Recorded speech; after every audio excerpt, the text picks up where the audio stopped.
7 de junio. Beata Ana de San Bartolomé. 1626. La Beata Ana de San Bartolomé es un satélite que se mueve por completo en la órbita de Santa Teresa de Jesús. Tiene con ella un punto de contacto excepcional. La vida de ambas está dominada por los fenómenos místicos, constituyendo un válido testimonio de la existencia de lo sobrenatural, prueba patente de la presencia de Dios en el mundo de las almas. Ambas nos han descrito sus experiencias. Teresa como maestra, con la exactitud y riqueza de sus minuciosas descripciones, Ana con la sencillez de su mente inculta y campesina, pero con una sinceridad y una transparencia que encantan. La autobiografía de la Beata está tan llena de hechos extraordinarios, que resulta poco atrayente para los espíritus críticos y desconfiados de nuestro siglo, pero está escrita con un estilo tan directo y con una tal convicción, que no pueden menos de ser aceptados, por lo menos, como experiencia vivida, por quienes se acerquen a ella con un criterio adicto a lo divino. Nació Ana en Almendral, pueblo de la provincia de Toledo, el 1 de octubre de 1549, en una familia cristiana y campesina, de costumbres austeras y acendrada piedad, siendo la sexta entre 7 hermanos. Un vulgar episodio de su infancia parece señalar el destino de su vida. Ella misma lo cuenta en su autobiografía: cuando todavía era muy niña y apenas podía tenerse en pie, la dejaron un día solita sus hermanas para que se entrenara en andar. Pasando por allí su madre, les dijo: «Mirad que la niña no caiga, que se matará». Una de las hermanas replicó: «Dios la haría merced, si se muriera, que ahora iría al cielo». Y la otra repuso: «Déjala, no se muera, que si vive podrá ser santa». Mas la primera objetó: «Esto está en duda, y ahora no tiene peligro, mas en llegando a los 7 años pecan los niños». Nos asegura la Beata que este diálogo, solo vagamente comprendido, causó un impacto terrible en su alma. Cobró horror al pecado, y, levantando los ojos al cielo, le pareció que se le mostraba claramente la majestad divina.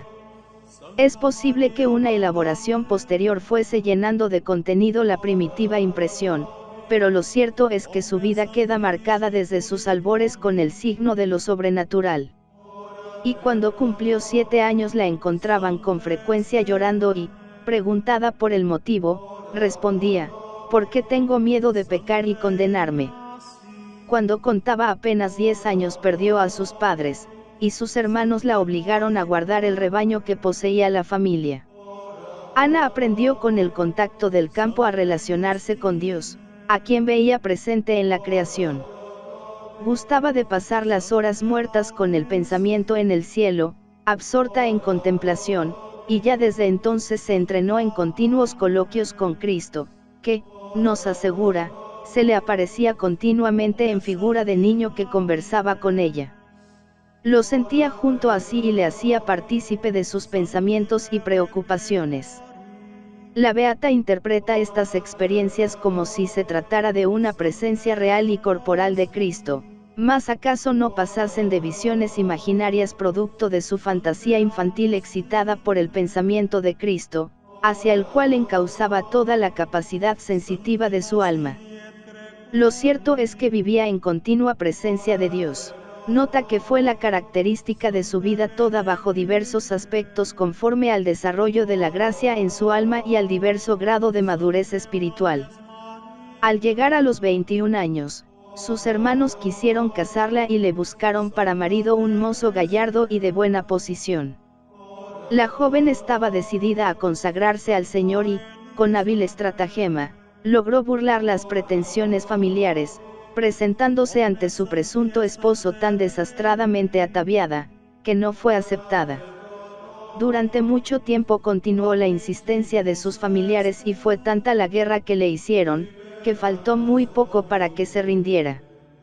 «Si yo hallara un hombre muy rico, muy agradable, muy santo y que me ayudara al servicio de Dios, que me holgara con tal compañía». Mas Cristo, que en su infancia se le hacía sentir como niño, se le mostró entonces con rasgos juveniles y le susurró al oído: «Yo soy el que tú quieres y conmigo te has de desposar», y desapareció. Desde entonces todos sus pensamientos y deseos se encaminaron al claustro, y por consejo de su confesor, el párroco del pueblo, se dirigió al convento de San José de Ávila pidiendo ingresar entre las hijas de Santa Teresa. Sus hermanos se opusieron en un principio y su hermano mayor, cuando cierto día le reclamaba el dinero para el viaje, tuvo un acceso tan terrible que poco faltó para que la atravesase con su espada. Mas finalmente, amansado, él mismo la acompañó a Ávila, donde ingresó el 1 de noviembre de 1570. La beata carecía por completo de instrucción y no sabía leer ni escribir, lo cual suponía un grave inconveniente para su admisión por su incapacidad para el rezo del coro. Mas la Santa Madre, que nunca había querido admitir legas en sus conventos, hizo una excepción con ella para no perder una vocación tan privilegiada, y la recibió para freila, siendo la primera lega de la Descalcés. Hay que notar, sin embargo, que no se tuvo en cuenta para nada la cuestión económica, ya que aportó su dote correspondiente. En el convento la probó el Señor con duras pruebas espirituales, retirándola el suave sentimiento de su presencia y presentándosele como Cristo doliente que la invitaba a caminar por el sendero de la cruz. En una visión se le mostró afligidísimo y descargó en su corazón la pena que tenía. «Mira las almas que se me pierden. Ayúdame», mostróme la Francia como si estuviera presente allí y millones de almas que se perdían en las herejías. Dios la probó con graves enfermedades, efecto de su vida de oración, en la que incluso pasaba las horas de la noche, con lo que gastaba su cuerpo no muy robusto. Pero un día la Madre Teresa, encontrándose enferma nuestra beata, le ordenó por obediencia que se convirtiera en enfermera de las demás y, superando su debilidad, se dio tal maña en el oficio, que se convirtió en priora de las novicias, como donosamente la llamaba Santa Teresa. Fue la santa la que moldeó su espíritu con sus enseñanzas y con su familiaridad, ya que la convirtió en su confidente, su enfermera, su ayuda de cámara y hasta en su secretaria. Ella misma confiesa que la santa estaba ya tan acomodada a mis pobres y groseros servicios, que no se hallaba sin mí.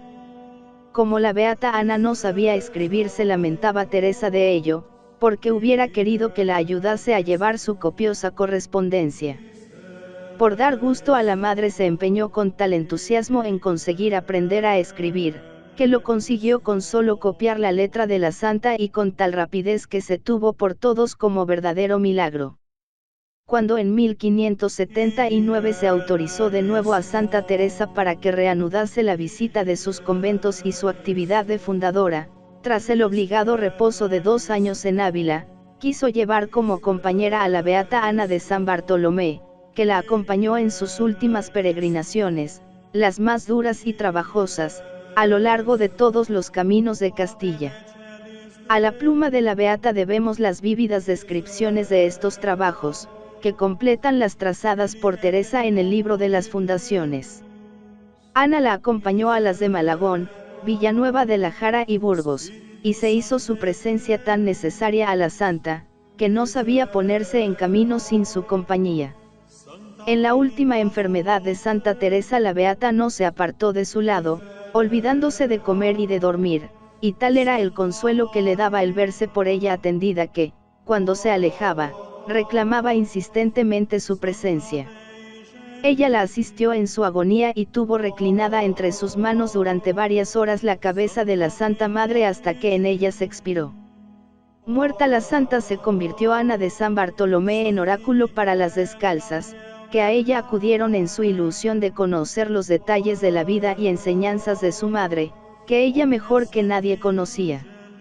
Cuando el cardenal de Berulle vino a España para llevarse a Francia un grupo de carmelitas, se recordó Ana de la revelación que respecto de Francia le había hecho el Señor en otro tiempo y de los deseos de Santa Teresa, y acogió la idea con entusiasmo, formando parte de la primera expedición. En Francia la obligaron los superiores a tomar el velo negro de corista y la nombraron priora primero de Pontoise y luego de París. La madre Ana tuvo que hacerse al trato de las damas y personajes de la corte, que dieron en la moda de visitarlas descalzas y someterse a su dirección. Las primeras vocaciones francesas al Carmelo pertenecían a la nobleza francesa, y fue Ana encargada de su formación, trasvasando en ellas el espíritu teresiano de que el suyo rebosaba. A ella se debe también la fundación del convento de Tours. Una grave dificultad presentaba la permanencia en Francia de las descalzas. El cardenal Berulle, una de las más grandes figuras de la espiritualidad francesa, quiso moldear a las carmelitas conforme a su propio espíritu, aunque siguiendo la línea de Santa Teresa. Las españolas estaban acostumbradas a la dirección de los padres y no podían hacerse a vivir sin consultar su espíritu con ellos. La beata Ana aguantó cuanto pudo, mas, no bien comprendió que el Carmelo en Francia podía continuar por sus propios medios, aceptó la invitación de trasladarse a Bélgica, donde podría dirigirse con los descalzos, que estaban ya establecidos allí. Llegó a Bélgica a los 63 años de su edad y fueron los años que allí vivió hasta su muerte los más fecundos de su vida. Su recuerdo está unido en Bélgica a la fundación de Amberes por ella realizada y que se convirtió pronto en un potente foco de irradiación espiritual. Desde la reja de su locutorio y a través de su correspondencia ejerció poderosa influencia sobre la sociedad belga, colaborando al desarrollo de la espiritualidad y vida de oración entre aquellas gentes que se han distinguido siempre entre las más dispuestas para la vida sobrenatural. Cuando Mauricio de Nassau intentó por 3 veces tomar por sorpresa la fortaleza de Amberes, la población atribuyó a las oraciones de la beata y de sus monjas la liberación, y la infanta y los generales acudieron al locutorio para agradecerle su intervención.